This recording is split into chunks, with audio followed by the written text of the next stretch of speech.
duas coisas bem importantes da sua fala que eu quero destacar aqui para a gente falar um pouquinho do orçamento secreto, porque eu acho que esse é um assunto importantíssimo que a gente pode tentar explicar bem fácil, porque muita gente me fala, o que é isso que eu ainda não entendi? Aí temos duas professoras de direito aqui, vamos ver se a gente consegue. Mas você diz, primeiro, quando foi falar da sua proposta para a saúde, que é a atualização desses exames que ficaram parados durante a pandemia, você fala 6 bi é pouquinho, é um pedacinho pequeno do orçamento. Então, eu queria que a gente falasse um pouco do tamanho do orçamento público para as pessoas entenderem a magnitude do orçamento de um país como o Brasil, que é um país gigantesco de dimensões continentais. Porque, para mim e para vocês, imagino, quando a gente fala 6 bilhões de reais, a gente fala, uau, mas é dinheiro pra caramba. Porque às vezes a gente não tem a magnitude do orçamento. Depois, você fala uma coisa que é o governo Bolsonaro, que é um governo que cria crises artificiais para esconder essa falta de perspectiva, a falta de projeto, a falta de ação. E aí, eu tenho uma visão, que é a que eu converso aqui com o meu público, que é de dizer o seguinte, essas crises artificiais, elas têm tudo a ver com o orçamento secreto. Porque o governo Bolsonaro, ele começa com um presidente errático que vai criando inimizades e problemas por todo lugar que passa, e ele começa a ficar na cadeira da presidência numa posição de muita fragilidade. Então, vocês devem se lembrar quando a gente aqui no canal falava o tempo todo sobre prática de crime de responsabilidade, sobre a possibilidade de um impeachment, e aí esse presidente se vê encurralado e tendo que negociar alguma coisa para que os processos de impeachment não avancem. E aí o orçamento secreto, que a Transparência Internacional chamou agora de o maior processo de institucionalização da corrupção de que se tem registro no país, essa palavrinha institucionalização fala exatamente disso. Porque o presidente, numa articulação com o Congresso, tem o poder de institucionalizar, de formalizar, de legalizar uma prática de destinação de dinheiro público que não atende ao interesse público. Porque esse mundaréu de dinheiro, que é o orçamento, ele não é do Estado. Ele era nosso, os contribuintes pagam, quando pagam os tributos, e isso vai para a mão dos nossos representantes para que eles, a partir dos nossos interesses, deem destinação para esse recurso, né? E por que tem que ser transparente e não secreto? Para que a gente possa controlar. Então, se o dinheiro é do contribuinte e se vocês, nossos representantes, no Congresso ou no Executivo, agem em nome dos nossos interesses, eu tenho que poder ver de onde o dinheiro sai e para onde ele vai para poder dizer, tá, acho que foi bem gasto, ou não, acho que foi mal gasto. Então, o que tem acontecido com o dinheiro público? Por que o ser secreto é um problema?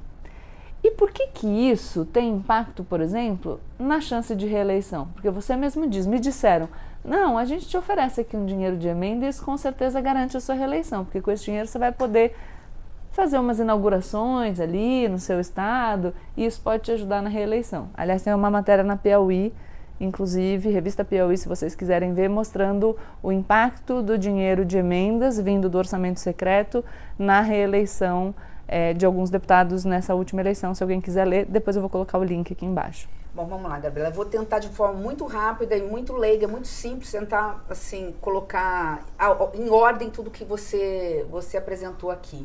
Um governo que sabe onde quer chegar e um governo honesto, ele não fica refém do Congresso Nacional.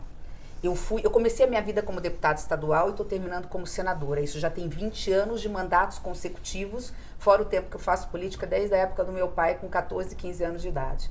E, além de tudo, trabalhei 6 anos na Assembleia Legislativa. Então, se eu contar isso, são 26 anos onde eu conheço bem como é que funcionam as casas do Congresso Nacional.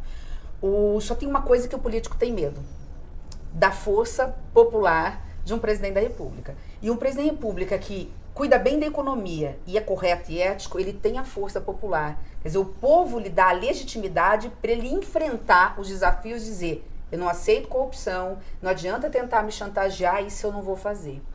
Quando o presidente é pego de alguma forma em alguma denúncia ou várias denúncias de corrupção, ele fica frágil e fica refém do Congresso Nacional. Nós já vimos isso, eu não preciso aqui contar, independente de partido, porque eu sou a principal crítica do meu partido.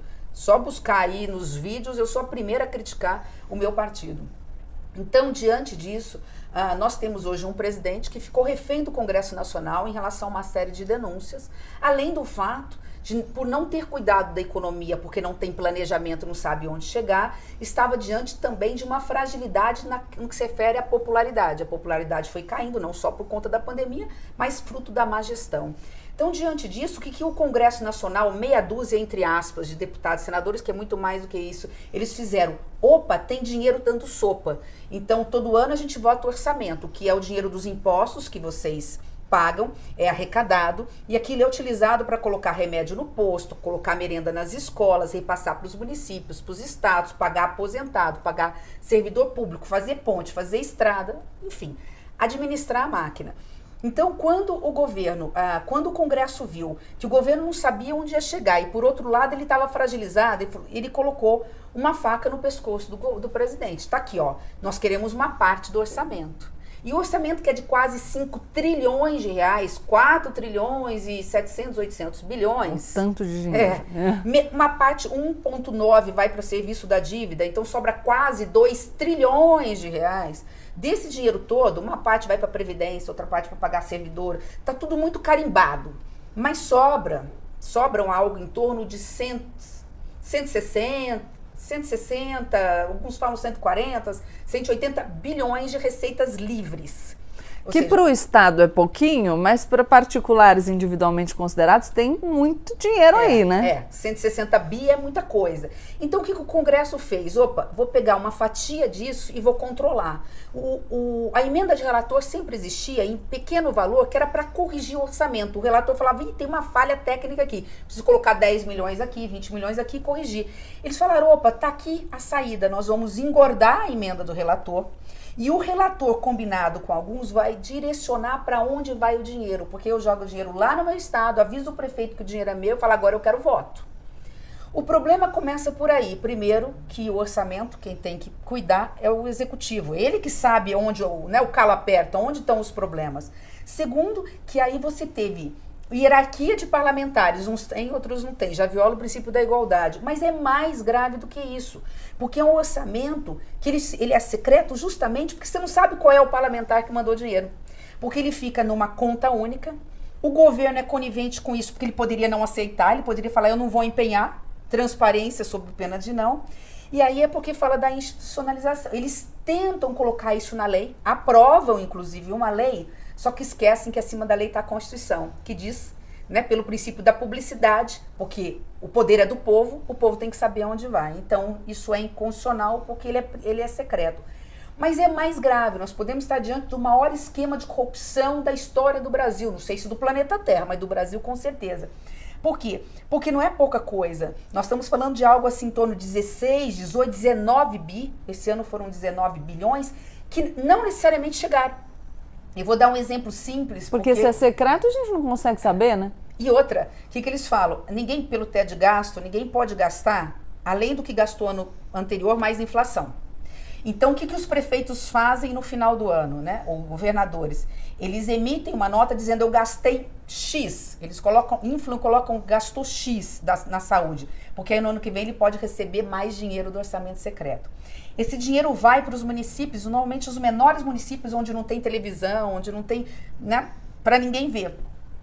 E ali ele pode emitir uma nota falsa de serviços que não foram executados nem 1%. Dou um exemplo muito simples do interior da Bahia, que a revista Piauí denunciou.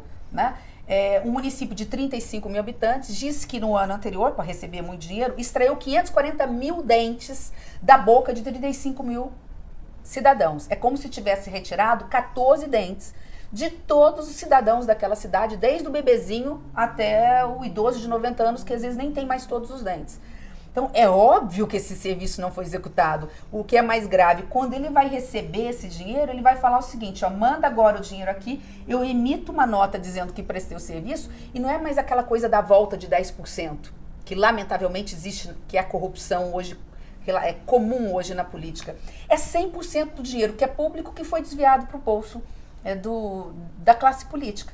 Então é disso que nós estamos falando, não estamos falando de pouca coisa, nós estamos falando de dinheiro que está faltando para o básico. E eu acho que isso talvez seja o ponto mais importante, mais triste de toda a história. Para pagar essa conta, que o presidente teve que fazer? Cortar despesas daquilo que é mais básico para o cidadão. Ele cortou 90% do dinheiro para construir casas populares para quem ganha até um salário mínimo e meio. 90% do recurso repassado para as delegacias especializadas de mulheres, que 1 em cada 3 mulheres sofre violência no Brasil. Mais de 90% do dinheiro para a Polícia Federal, que prende bandido. E aí vai, quer dizer, quis cortar 60% da farmácia popular, remédio para pressão alta e fralda geriátrica para idoso. E a gente vai. Dinheiro para merenda escolar. A criança está tomando suco em pó no Brasil, que é um dos maiores produtores de laranja do mundo.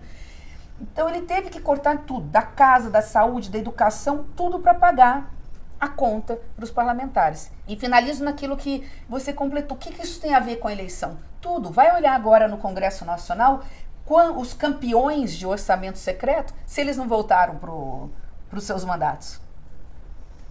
Ou seja, em vez do nosso dinheiro estar indo para onde a gente acha que deveria ir, para a Delegacia da Mulher, para financiar a Polícia Federal, para garantir casa popular para quem ganha menos de um salário mínimo, para a farmácia popular, está indo para ajudar na reeleição de vários políticos que estão hoje lá reeleitos para o Congresso Nacional. Aposto que vocês não gostam disso, por isso que é importante que a gente entenda. Eu amei a explicação, já tinha visto o vídeo que viralizou.